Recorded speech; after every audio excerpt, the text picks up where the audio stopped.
नमस्कार दोस्तों, mock test channel में आप सभी का बहुत बहुत स्वागत है। अगर आप NISM सीरीज़ 6 एग्ज़ाम की तैयारी कर रहे हैं तो ये रहे 30 ऐसे इम्पॉर्टेंट सवाल जो कि लगातार एग्ज़ाम में पूछे गए हैं। शुरुआत करता हूँ पहले सवाल से। Which of the following statement is false? दिए हुए स्टेटमेंट में से कौन सा स्टेटमेंट गलत है? A, NSDL charges the DPs and not the investors directly. B, NSDL charges the DPs custody and transaction charges. C, DP's charging structure to investors is laid down in bylaws of NSDL. D, the charge structure in NSDL system is two-tier. तो दोस्तों यहाँ पे दिए हुए statement में से कौन सा गलत है वो आपको बताना है। तो आपको NSDL के चार्जेस के बारे में दो चीज़ें बता दूं कि पहली बात, कभी भी NSDL डायरेक्टली इन्वेस्टर से कोई चार्जेस कलेक्ट नहीं करता है। वो जो है डिपॉजिटरी पार्टिसिपेंट से ही चार्जेस जो है कलेक्ट करता है, जैसे कि कस्टडी और ट्रांजैक्शन चार्जेस इत्यादि। वहीं पे जो इशूइंग कंपनीज होती है उनसे भी चार्जेस कलेक्ट किए जाते हैं, बट कभी भी इन्वेस्टर से क्या चार्ज लेना चाहिए वो कभी NSDL नहीं बताता। DPs के पास पूरे राइट्स होते हैं कि वो डिसाइड करें कि वो अपने जो क्लाइंट्स को किस रेट में इंफ्रास्ट्रक्चर के साथ जो है अपनी सर्विस को प्रोवाइड करना चाहते हैं। तो यहाँ पे जो ऑप्शन सी है वो रॉन्ग है, क्योंकि यहाँ कहा गया है कि बायलॉस ऑफ NSDL में मेंशन किया रहता है कि क्या चार्जिंग स्ट्रक्चर होना चाहिए इन्वेस्टर्स के लिए, जो कि गलत स्टेटमेंट है। Next, which of the following government securities are available for demat and transfer? दिए हुए कौन सी ऐसी सिक्योरिटीज़ हैं जो कि आप चाहे तो डीमेटेरियलाइज़ करा सकते हैं। डीमेटेरियलाइज़ का मतलब क्या होता है कि अगर आपके पास किसी भी चीज़ की जो है फिज़िकल कॉपी है तो उसको जो है आप डिजिटल कॉपी में कन्वर्ट करा सकते हैं, नहीं तो फिर जो है आप चाहें तो ट्रांसफ़र करा सकते हैं। जैसे कि अगर आपके पास जो है डीमैट अकाउंट में कुछ गवर्नमेंट सिक्योरिटीज़ पड़ी हैं तो उससे जो है आपने अपने दोस्त के अकाउंट में ट्रांसफ़र कर दी। तो कौन से इसमें ये पॉसिबल है? A, only securities issued by central government. B, only securities issued by state government. C, all securities issued by central and state government. DP has to merely write NSDL GCell and complete some formalities to activate the new security in the depository system. D, only securities of the central and state government after April 1987. तो दोस्तों आपको बता दूं, भले ही कोई भी securities हो government की, भले सेंट्रल गवर्नमेंट की हो या स्टेट गवर्नमेंट की, उसको जो है आप DP में जो है ला सकते हैं, डीमेटेरियलाइज़ कर सकते हैं और ट्रांसफ़र कर सकते हैं।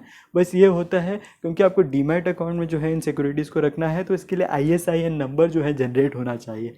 तो वो नंबर जनरेट करने के लिए DP को जो है एक अलग से मेल लिखना पड़ता है NSDL GCell को, और जो कि सारी फॉर्मेलिटीज़ को कंप्लीट करके आपकी डिपॉजिटरी सिस्टम में उस सिक्योरिटीज़ को ला सकता है। तो ऑप्शन सी जो है इसका करेक्ट आंसर है। नेक्स्ट सवाल पे चलते हैं। Among the following which cannot be dematerialise? Dematerialise का मैंने आपको अभी अभी मतलब बताया। डीमेटेरियलाइज का मतलब होता है कि आपका जो है फिजिकल कॉपी को वो डिजिटल कॉपी में कन्वर्ट करने को डीमेटेरियलाइज कहते हैं। तो इनमें से कौन सी ऐसी चीज़ है जिसको आप डिजिटली नहीं कन्वर्ट कर सकते?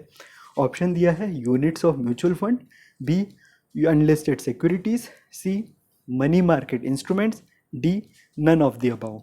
तो दोस्तों यहाँ पे नन ऑफ द अबव जो है करेक्ट आंसर है, क्योंकि यूनिट्स ऑफ म्यूचुअल फंड्स हो या सिक्योरिटीज़ हो या मनी मार्केट इंस्ट्रूमेंट, इन सब को जो है आप डीमेटेरियलाइज कर सकते हैं। नेक्स्ट सवाल पे आते हैं। For pledging and hypothecation of securities the pledgee and the pledgor can have their account with DPs under different depository, true और फॉल्स? तो यहाँ पे प्लेजिंग और हाइपोथिकेशन का पहले आपको मतलब बता दूं कि अगर मान लेते हैं कि मेरे डिपॉजिटरी अकाउंट में कुछ शेयर्स या सिक्योरिटीज़ पड़ी हैं और मुझे लोन की ज़रूरत है, तो मैं अपने शेयर्स को जो है गिरवी रख के किसी भी बैंक या हाउसिंग फाइनेंस कंपनी से उसके अगेंस्ट लोन ले सकता हूँ। तो ऐसे केस में मेरा अकाउंट और जो बैंक है जो कि मेरे को लोन दे रहा है उनका अकाउंट क्या एक ही डिपॉजिटरी में होना ज़रूरी है या नहीं, ये सवाल पूछा गया है। तो यहाँ पे जो करेक्ट आंसर है वो है फॉल्स, यानी कि जो आपका अकाउंट है और जो बैंक का अकाउंट है उनका एक ही डिपॉजिटरी में होना ज़रूरी है। भले ही डिपॉजिटरी के अंदर काम कर रहे डिपॉजिटरी पार्टिसिपेंट जो होते हैं वो अलग अलग हो सकते हैं, बट जो अकाउंट है एक ही डिपॉजिटरी के अंदर ही जो है प्लेजिंग और हाइपोथिकेशन की सुविधाएँ देता है। Next, dash is a unique 12 character alphanumeric code that uniquely identifies a security internationally. आप जानते हैं बहुत सारे जो हैं शेयर्स होते हैं, बॉन्ड्स होते हैं, तो इन सबको जो है हम लोग कैसे इंटरनेशनली रिकॉग्नाइज़ करें कि ये क्या यूएस के स्टॉक हैं, इंडिया के स्टॉक हैं। तो उसके लिए जो है 12 डिजिट्स का जो है एक अल्फ़ा न्यूमेरिक कोड निकाला गया है, जिससे हम प्रत्येक जो शेयर्स हैं उसको इंडिविजुअली आइडेंटिफाई कर सकें। तो उसे हम क्या कहते हैं, AISIN, B CDL, C NSGL, D INE। तो इसका जो करेक्ट आंसर है वो है AISIN। दोस्तों, अगर आपको सवालों में पूछे गए टर्म्स नए लग रहे हैं या फिर कॉन्सेप्ट्स को समझने में प्रॉब्लम हो रही है, तो हो सकता है कि आपने जो है हमारे चैप्टर एक्सप्लेनेशन के वीडियोस हैं वो अभी तक चेकआउट नहीं किए। आपको बता दूं कि हमारे जितने भी चैप्टर्स हैं NISM डिपॉजिटरी एग्ज़ाम के, उसके वीडियोस की जो प्लेलिस्ट है मैंने ऑलरेडी आपको कमेंट बॉक्स में और साथ ही साथ डिस्क्रिप्शन में दे रखा है, जिसे अगर आप समझ कर देखेंगे तो आपके कॉन्सेप्ट इतने स्ट्रॉन्ग हो जाएंगे कि आप कोई भी सवाल का जवाब आसानी से दे पाएंगे। आप जानते हैं डिपॉजिटरी ऑपरेशन का जो एग्ज़ाम होता है उसमें नेगेटिव मार्किंग भी होती है, इसलिए आपके कॉन्सेप्ट्स का स्ट्रॉन्ग होना बहुत ही ज़रूरी है। इसलिए नीचे दिए हुए ज्वाइन बटन को प्रेस करें ताकि आप प्लेलिस्ट में दिए हुए सभी मॉक टेस्ट और चैप्टर्स को जो है एक्सेस कर पाएँ। नेक्स्ट सवाल पे जाते हैं। In context of dividend distribution, what is the full form of ECS। Dividend distribution आप सभी जानते हैं कि मान लेते हैं आपने कुछ शेयर्स रखे हैं और कंपनी जो है प्रॉफिट से फर्दर एक्सपेंशन की जगह उस प्रॉफिट को जो है शेयर होल्डर्स के साथ बांटना चाहती है, तो उसे हम लोग डिविडेंड डिस्ट्रीब्यूशन कहते हैं। उसमें ECS का क्या मतलब होता है? ऑप्शन है A electronic credit system, B extended cleaning system, C electronic clearing system, D extended credit system. तो दोस्तों, इसका जो करेक्ट आंसर है वो नॉर्मल ECS जो हम लोग बैंकिंग में यूज़ करते हैं वही होता है, इलेक्ट्रॉनिक क्लियरिंग सिस्टम। ECS की सुविधा आप लोग सभी जानते हैं कि हम लोग को जो है अलग से परमिशन जो है देने की ज़रूरत नहीं होती है, ऑटोमेटिकली जो है अमाउंट डिडक्ट या फिर क्रेडिट किया जाता है। Next, who is responsible for destruction, mutilation and cancellation of certificates received and accepted for dematerialization।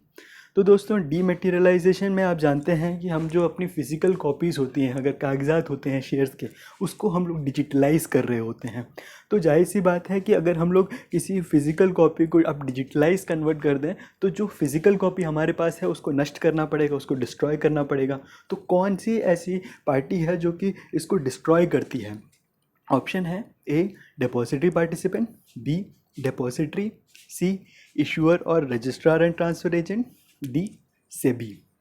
तो इसका करेक्ट आंसर है इशूअर और रजिस्ट्रार और transfer agent.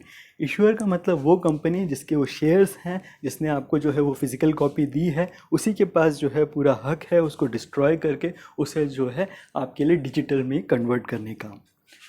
Next, depository provides the details of holdings of the clients to the issuer or registrar and transfer agent for the purpose of corporate action। कि यहाँ पे बताया गया है कि डिपॉजिटरी जो है अपने सभी जो भी क्लाइंट्स होते हैं एक कंपनी के, जितने लोगों ने वो शेयर्स ले रखे हैं, उन सब का जो लिस्ट है वो जो है डिपॉजिटरी प्रोवाइड करती है कंपनी को कॉर्पोरेट एक्शन के लिए।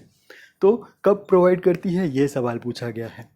अब ये प्रोवाइड क्यों करती है, सबसे पहले ये समझ लेते हैं कि कॉर्पोरेट एक्शन में क्या होता है। कई बार कोई कंपनी जो है बोनस डिक्लेयर कर लेती है, शेयर्स जो है आपको बोनस में दे देती है, या फिर कुछ ना कुछ आपको जो है पैसे दे देती है डिविडेंड्स के नाम पे। तो ये सब कॉर्पोरेट एक्शंस के चलते होता है।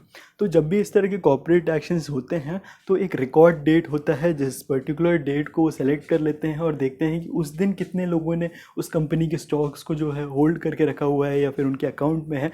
केवल उन्हीं को वो जो बेनिफिट्स हैं वो दिया जाता है। तो ऑप्शन है यहाँ पे 1 day prior the record date और book closure date, B on the record date, C 1 day after record date, D depository never provide such details. तो दोस्तों, इसका करेक्ट आंसर है ऑन द रिकॉर्ड डेट, क्योंकि जो कंपनी इस तरह के बोनस डिक्लेयर करने वाली है, अगर ये इन्फॉर्मेशन ऑलरेडी लोगों तक पहुंच गए तो वो तो उसके अगले दिन जो है ले लेंगे। बट इसलिए इम्पॉर्टेंट है कि ऑन द रिकॉर्ड डेट, जिस दिन जो है कंपनी ने अनाउंसमेंट किया उसी दिन जितने लोगों ने उस कंपनी के शेयर्स को जो है होल्ड करके रखा हुआ था, केवल उन तक ही जो है कॉर्पोरेट एक्शंस के बेनिफिट्स मिलें। Next, who has the authority to cancel the registration of depository participant। depository participant का registration कौन cancel कर सकता है?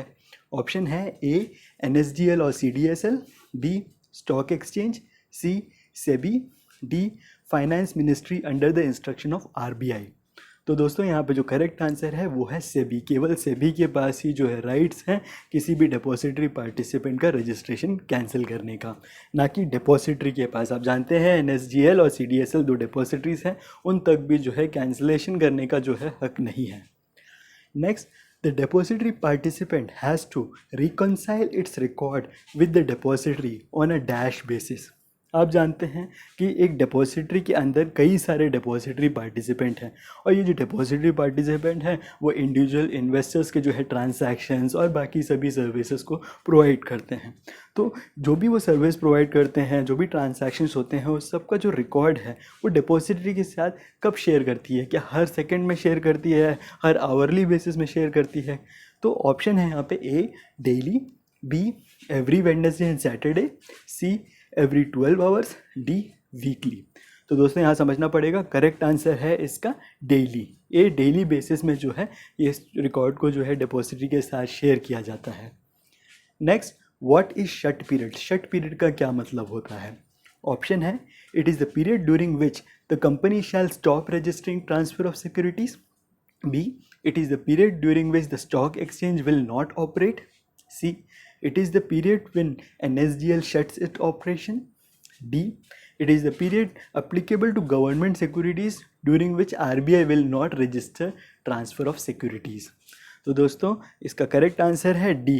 ये बात है गवर्नमेंट सिक्योरिटीज़ के लिए कि जब भी अगर गवर्नमेंट सिक्योरिटीज़ के जो ट्रांजैक्शन है उसे शट पीरियड के ड्यूरेशन में अगर आप करते हैं तो RBI जो है इस तरह के ट्रांसफ़र को रजिस्टर नहीं करेगी। Next, Dematerialization request can be rejected by issuer or registrar and transfer agent in case कि मान लेते हैं कि आपने जो है अपने शेयर्स को जो है डीमेटेरियलाइज करने के लिए दिया, बट इस डीमेटेरियलाइजेशन रिक्वेस्ट को जो है अगर कंपनी चाहे तो कैंसिल कर सकती है, रिजेक्ट कर सकती है। इसके पीछे क्या क्या कारण हो सकते हैं ये पूछा गया है। ए all or some certificates received by registrar and transfer agent from DP is found to be fake or reported lost or stolen, B duplicate certificates earlier issued by the registrar and transfer agent, C all or some certificates received by registrar and transfer agent are found to be forged or fake endorsement, and D all of the above। तो दोस्तों ये सभी कारण जो हैं correct हो सकते हैं। हो सकता है जो सर्टिफिकेट्स आप लेके गए हैं वो फेक हों या फिर चोरी किए हुए हो, या फिर हो सकता है इसका अगेंस्ट जो है ऑलरेडी डुप्लीकेट सर्टिफिकेट जो है उन्होंने रजिस्टर कर रखा हो, या फिर हो सकता है यहाँ पे कोई फॉर्जरी या फेक एंडोर्समेंट कर रखा हो। तो ये सभी कारण हो सकते हैं जिस कारण से आपका जो फिजिकल कॉपी है वो जो है डिजिटल में कन्वर्ट नहीं किया जा सकता। Next, demat accounts in India are always dash digit कि डीमैट अकाउंट का जो नंबर्स होते हैं कितने डिजिट्स के होते हैं? ए 8, बी 12, सी 16, डी 20। तो दोस्तों इसका जो करेक्ट आंसर है सी 16 है। 16 डिजिट्स के होते हैं demat account numbers. Next, in case of market transfer of securities from one demat account to another take place on कि ऑफ मार्केट ट्रांजैक्शन का मतलब होता है जब शेयर मार्केट ओपन नहीं हो उस समय अगर आप कोई ट्रांजैक्शन करते हैं तो ये जो एक्चुअल में ट्रांजैक्शन एक डीमैट अकाउंट से दूसरे अकाउंट में कब होता है? A transfer date, B execution date, C no time frame, D first day of every month. तो दोस्तों इसका करेक्ट आंसर है एग्जीक्यूशन डेट में जो है ये ट्रांसफ़र होता है। Next, under PMLA, the offense of money laundering is punishable with rigorous imprisonment for at least 3 years but may be extended to dash years apart from fine। तो अगर money laundering में आप पकड़े जाते हैं तो उसमें इम्प्रिजनमेंट एटलीस्ट 3 साल के लिए हो सकता है या फिर कितने सालों तक एक्सटेंड किया जा सकता है, ये सवाल है। ऑप्शन है ए 3 years, बी 7 years, सी 2 years, डी 6 years। तो इसका करेक्ट आंसर है 7 years तक जो है इम्प्रिजनमेंट हो सकता है अगर आपने जो है किसी भी तरह से मनी लॉन्ड्रिंग में पार्टिसिपेट किया हो तो। Next, in the application form for public issues investor has to mention. कई बार आप जानते हैं कि IPO रिलीज़ करती है कंपनीज, और अगर आप चाहते हैं कि उस पब्लिक इशू में आप भी जो है इन्वेस्ट करना चाहते हैं तो आपको अपनी एप्लीकेशन में क्या क्या चीज़ें जो है मेंशन करनी चाहिए? A depository name, B DP's name, C DPID and BOID। DPID मतलब डिपॉजिटरी पार्टिसिपेंट ID और BOID मतलब beneficiary owners ID। Option D all of the above. तो इसका जो करेक्ट आंसर है दोस्तों वो है D, all of the above. ये सभी चीज़ें जो है आपको अपने आईपीओ के एप्लीकेशन फॉर्म में फिल करना रहता है, तभी जाके जो है आपका जो एप्लीकेशन है उसको एक्सेप्ट किया जाएगा। Next, which of the following markets are open to specific investors who buy securities directly from the issuing company? कि ऐसा कौन सा मार्केट है जहाँ पे पहली बार जब जो है सिक्योरिटीज़ को इशू किया जाता है उसे डायरेक्टली इन्वेस्टर कंपनी से खरीदता है। ऑप्शन है A territory market, B primary market, C secondary market, D none of the above. तो दोस्तों इसका जो करेक्ट आंसर है वो है प्राइमरी मार्केट। यहाँ पे आपको बता दूँ प्राइमरी मार्केट जो है पहली बार जब शेयर्स मार्केट में आते हैं तो अपन जो है कंपनी से उन शेयर्स को ख़रीदते हैं, तो उस तरह के जो ट्रांसैक्शन को हम लोग प्राइमरी मार्केट कहते हैं। और एक बार अगर मैंने शेयर्स ख़रीद लिया और मैं किसी दूसरे इन्वेस्टर के साथ जो है ट्रेड करूँ, बेचूँ, ख़रीदूँ, तो उसको जो है हम सेकेंडरी मार्केट कहते हैं। Next, existing securities are traded in, ये जो ही सवाल है जो मैं भी आपको एक्सप्लेन कर रहा था कि ऑलरेडी जो है एक्सिस्टिंग सिक्योरिटीज़ मतलब कि शेयर्स ऑलरेडी मार्केट में आ चुके हैं, अब जब हम उसे ट्रेड करते हैं तो कौन सा मार्केट कहलाएगा? A primary market, B secondary market, C money market, D barter exchange. तो दोस्तों इसका जो करेक्ट आंसर है वो है सेकेंडरी मार्केट कहलाएगा। Next, which of the following documents has to be preserved by the depository, इनमें से कौन से ऐसे डॉक्यूमेंट्स हैं जो उसे डिपॉजिटरी को प्रिजर्व करके रखना रहता है? A name of the transferor, यानी कि वो व्यक्ति जो कि शेयर्स को जो है दे रहा है, D the names of the transferee, C the dates of transfer of securities, D all of the above. इसका करेक्ट आंसर है ऑल ऑफ द अबव। ये सभी जो चीज़ें हैं ये सभी मेंशन होनी चाहिए, इन सब के रिकॉर्ड्स को जो है कीप करना ही डिपॉजिटरी का काम होता है। नेक्स्ट सवाल पे आते हैं। इन दी ISIN का फुल फॉर्म क्या होता है? International securities identification number. The first 2 letters stand for what of the following, कि जो ISIN का जो नंबर होता है उसमें पहला 2 जो लेटर्स होते हैं उसका क्या मतलब होता है? A name of the company, B the term of the security, C the interest of the security, D the country code. तो इसका जो करेक्ट आंसर है वो है कंट्री कोड, की IN लिखा रहता है जो हमारे जो इंडिया की जितनी भी सिक्योरिटीज़ हैं, तो उससे हम लोग को समझ में आता है कि हाँ ये जो है इंडिया का जो है शेयर्स या सिक्योरिटी है। Next, to dematerialise government securities the investor needs to have is depository account with, कि अगर आप जो है अपनी गवर्नमेंट सिक्योरिटीज़ को जो है डिमेटेरियलाइज़ करना चाहते हैं, उसको जो है फिजिकल से डिजिटल में कन्वर्ट करना चाहते हैं, तो उसके लिए डिपॉजिटरी अकाउंट जो है किसके साथ होना चाहिए हमारा? A RBI only, B NEDP of its choice, C NSDL, D institutional DPs only. तो दोस्तों इसका करेक्ट आंसर है NEDP। आपको जो है जिस भी डिपॉजिटरी पार्टिसिपेंट के साथ अपना अकाउंट खुलवाना है खुलवाइए अपना, अगर आप गवर्नमेंट सिक्योरिटीज़ फिजिकल से डिजिटल में कन्वर्ट करना चाहते हैं तो। Next, a depository participant may terminate or stop its operation by giving dash dash notice to the depository, कि अगर कोई डिपॉजिटरी पार्टिसिपेंट है वो जो है अपना ऑपरेशन अब ख़त्म करना चाहता है, अब जो है हमें डिपॉजिटरी पार्टिसिपेंट नहीं रहना है, तो कितने दिन पहले जो है डिपॉजिटरी को नोटिस देना पड़ेगा? A 30, B 45, C 60, D 90। तो दोस्तों इसका करेक्ट आंसर है ए 30 डेज़ पहले जो है डिपॉजिटरी को नोटिस देना पड़ेगा, तभी जो है वो अपने ऑपरेशंस को स्टॉप कर पाएगा। नेक्स्ट सवाल पे आते हैं। What is the meaning of fungible with regards to securities? जो फंजिबल शब्द होता है उसका क्या मीनिंग होता है सिक्योरिटीज़ में? A they are freely transferable, B different securities of same company are interchangeable, C same securities of a company are interchangeable, D similar securities of different companies are interchangeable. मान लेते हैं आपको अगर आपके किसी दोस्त ने कहा कि मुझे जो है आप HDFC के 5 शेयर्स जो है ट्रांसफ़र कर दो। अब आपके अकाउंट में जो है 50 शेयर पड़े हैं, तो इसमें से 5 को आप कैसे सेलेक्ट करेंगे? क्या आप किसी भी रैंडम 5 को दे सकते हैं या स्पेसिफिक 5 को आप देंगे? उसका करेक्ट आंसर है कि आप स्पेसिफिक 5 को नहीं देंगे, आप किसी भी रैंडम 5 शेयर्स को दे सकते हैं, क्योंकि बात तो वही होगी, सामने वाले को जो है 5 शेयर चाहिए और आपने जो है उन्हें दे दिए। और ये जो प्रॉपर्टी है उसे हम लोग फंजिबल कहते हैं, कि एक ही कंपनी के जो शेयर्स होते हैं वो सबका जो वैल्यू है मार्केट में सेम होता है, इसलिए आप जो है उसे इंटरचेंज कर सकते हैं। ज़रूरत नहीं है कि आपको उसी सेम ISIN नंबर का जो शेयर है वो ट्रांसफ़र करना पड़े, बल्कि आप कोई भी जो शेयर है उस कंपनी का वो ट्रांसफ़र कर सकते हैं। तो इसका करेक्ट आंसर है C, same securities of a company are interchangeable. Next सवाल, in case of hypothecation if the borrower rejects the hypothecation invoke request of the lender then the securities will continue to remain as pledged balances in the borrower's account। दोस्तों यहाँ पे आपको जो है hypothecation का concept समझना पड़ेगा। मान लेते हैं कि मेरे पास जो है कुछ सिक्योरिटीज़ या शेयर रखे हुए हैं जिसके अगेंस्ट जो है मुझे लोन चाहिए, और मैंने जो है अपनी जो सिक्योरिटीज़ हैं उनको प्लेज करा दिया।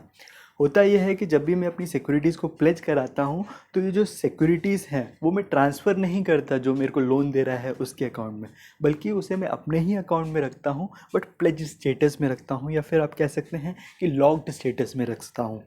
लॉक्ड स्टेटस का मतलब ये हुआ कि अब इन शेयर्स को जो है मैं चाहकर भी किसी और व्यक्ति को बेच नहीं सकता। ये मेरे ही अकाउंट में है बट मेरे से ही एक्सेसिबल नहीं है। अब ऐसे में मान लेते हैं आगे जाके मैंने जो है लोन की टाइम पे भरपाई नहीं की, तो ऐसे केस में जो लेंडर होगा वो जो है हाइपोथिकेशन इन्वोक रिक्वेस्ट जो है डालेगा और कहेगा कि जो है मेरे को लोन जो है मैंने टाइम पे नहीं भरा है, तो जो है ये रहा आपका इन्वोक रिक्वेस्ट। तो ऐसे केसेस में क्या होगा कि जो शेयर्स मेरे पास सिक्योरिटीज़ रखे हुए हैं वो ट्रांसफ़र नहीं होंगे उनके अकाउंट में, बल्कि वो मेरे ही अकाउंट में लॉक्ड स्टेटस में रहेंगे जब तक कि मैं लोन को रीपे नहीं कर देता। वहीं पे हाइपोथिकेशन जैसा ही एक होता है जिसे हम लोग प्लेजिंग कहते हैं। तो प्लेजिंग में होता यह है कि जो सामने वाले के पास कंप्लीट राइट्स होते हैं कि अगर मैंने जो है लोन को टाइम पे नहीं भरा तो वो जो सिक्योरिटीज़ मेरे अकाउंट में प्लेज्ड या फिर लॉक्ड स्टेटस में थी वो जो है उनके अकाउंट में अपने आप ट्रांसफ़र हो जाएगी। इसको जो है मैंने डिटेल में चैप्टर एक्सप्लेनेशन में जो है बताया हुआ है, इसलिए मैं आपसे कहूँगा कि अगर आपने अभी तक प्लेलिस्ट नहीं चेकआउट किया है जहाँ पे मैंने सभी चैप्टर्स को एक्सप्लेन किया है तो डेफिनेटली चेकआउट करें, तो जो है आपको ये सारे कॉन्सेप्ट जो हैं क्लियर हो जाएंगे।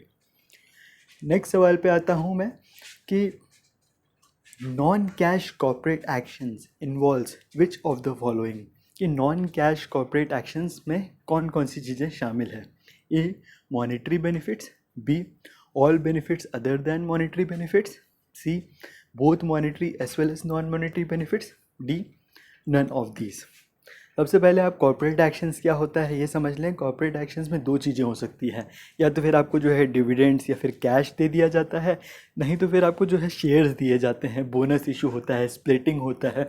तो इसमें जो नॉन कैश वाले ऑप्शंस होते हैं उसको आप एक तरफ से मॉनेटरी बेनिफिट्स के अलावा जो मिलने वाले सभी बेनिफिट्स को जो है आप नॉन कैश बेनिफिट्स कह सकते हैं। तो इसका जो ऑप्शन बी है वो करेक्ट है। All benefits other than monetary benefits जो होते हैं उसको जो है आप नॉन कैश कॉर्पोरेट एक्शंस कहेंगे। नेक्स्ट सवाल पे आते हैं, issuer shall be required to enter into agreement with all the dash before coming out with a public offer.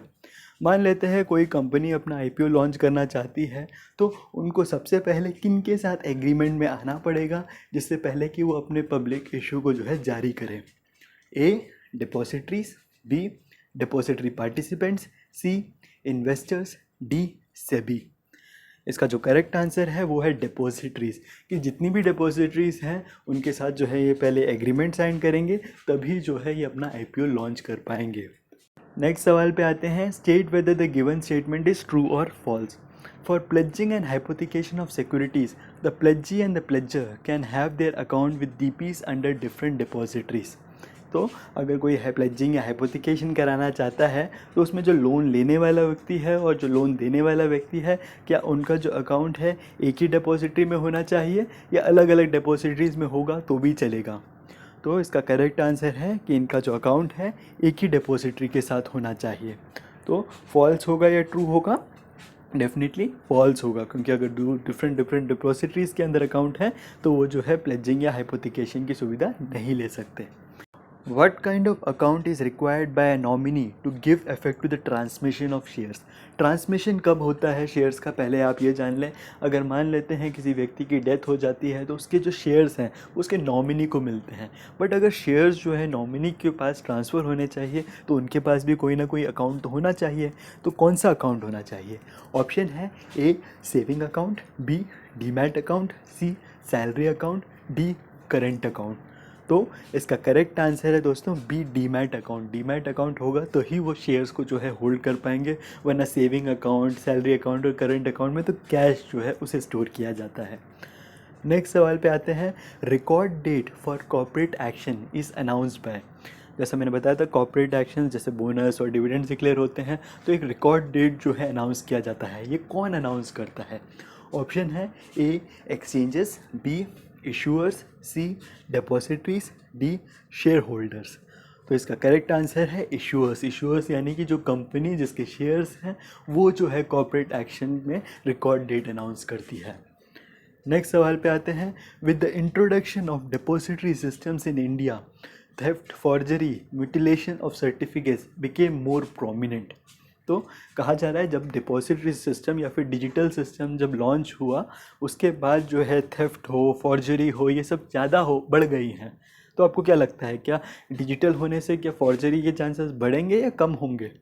तो इसका जो करेक्ट आंसर है वो फॉल्स है कि डिपॉजिटरी सिस्टम आने के बाद तो एक्चुअली चोरी हो या फॉर्जरी हो ये सब चीज़ें बंद हो गई, क्योंकि अगर फिजिकल कॉपी होती तो उसका चोरी होने के चांसेस थे।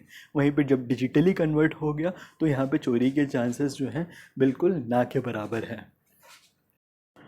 दोस्तों अगर आपको वीडियो का एक्सप्लेनेशन पसंद आया हो तो वीडियो पर लाइक ज़रूर कीजिएगा, और अगर आपने अभी तक चैप्टर के एक्सप्लेनेशन के वीडियोस और बाकी मॉक टेस्ट के वीडियोस चेकआउट नहीं किए हैं तो नीचे दिए हुए ज्वाइन बटन को ज़रूर प्रेस कर लें। बाकी जो प्लेलिस्ट का लिंक है मैंने आपको कमेंट बॉक्स में और डिस्क्रिप्शन में दे रखा है, जिसे देखकर आप यकीनन जो है पहले अटैम्प्ट में इस एग्ज़ाम को क्लियर कर पाएंगे।